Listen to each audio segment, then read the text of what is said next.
দেখুন বন্ধুরা, আজকে কতগুলো জবা গাছের ডাল কেটেছি। এই যে দেখুন, রোয়েলিয়া আর জবা। তো এই ডালগুলো আবার পুঁতে দিব, চারা তৈরি হয়ে যাবে। এখানে বিভিন্ন কালারের আছে, রক্ত জবা, তারপরে এই যে হলুদ জবা, লাল জবা, গোলাপি জবা, সবগুলোর কাটিং আছে। আজকে গাছ কাটাই ছাটাই করে দিয়েছিলাম। এখন এইগুলো এই যে এইটাতে বসাবো, এই যে এই ডালগুলো এটাতে বসাবো। ইনশাল্লাহ চারা তৈরি হয়ে যাবে।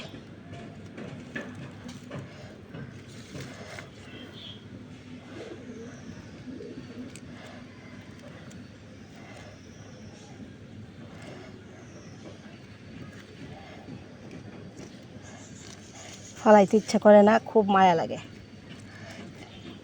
খুবই মায়া লাগে। প্রতিটা ডাল মনে হয় যে এত কষ্ট করে গাছ এনে বসিয়ে চারা তৈরি করেছি, ডালগুলো ফেলে দিব, সেই জন্য খুব মায়া লাগে। একটা ডাল ফেলতে ইচ্ছা করে না। এগুলো আবার সেল করতে পারি চারা তৈরি করে, তো ভালো হয়, খারাপ হয় না। যে কয়টা হলো তো হলো। এখন বর্ষাকাল, যে কোনো ডাল লাগালেই কিন্তু ইনশাল্লাহ হয়ে যায়,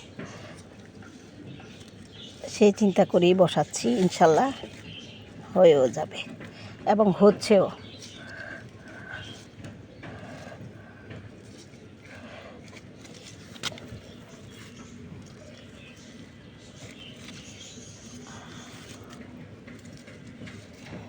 পরে এইগুলো শিকড় বের হলে আলাদা করে বড় টবে বসাবো।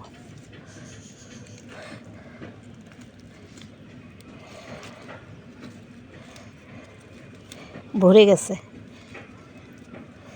কোনো রকমের জায়গা পেয়ে গুজে দিচ্ছি আর কি।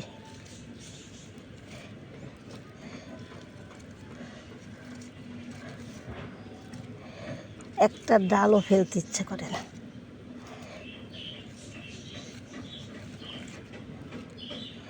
মোটামুটি সবগুলোই পুঁতেছি, এখন দেখি কয়টা হয়।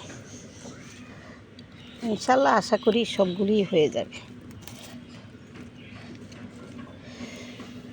সব ইনশাল্লাহ হয়ে যাবে। জবার ডাল সহজে মরে না।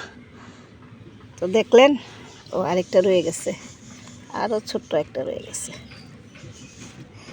এই যে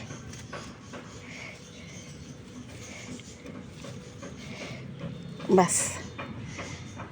তো এই জবাগুলো ডাল বসিয়েছি, ইনশাল্লাহ হয়ে যাবে। আরও অনেক চারা তৈরি করেছি আমি। ওই যে এগুলো আলাদা আলাদা, পরে শিকড় বের হলে তুলে তুলে আলাদা টবে বসাবো, পরে সেল করে দেব। তো গতকালকে আমি আবার, আমার যেহেতু বাজিঘর পাখি পুষি, অনেকগুলো বাজিঘর পাখি হয়ে গেছে। গতকালকে আমি এক লোকের কাছে 5 জোড়া বাজিঘর পাখি বিক্রি করেছি, ইনশাল্লাহ 500 টাকা করে। তো জিনিস পুষলে, জিনিস লালন পালন করলে সেগুলোর থেকে প্রাপ্তি অবশ্যই আসে। তো কষ্ট করবেন, চেষ্টা করবেন, আর কষ্টে যে সাকসেসটা সেটা আপনি অবশ্যই পাবেন।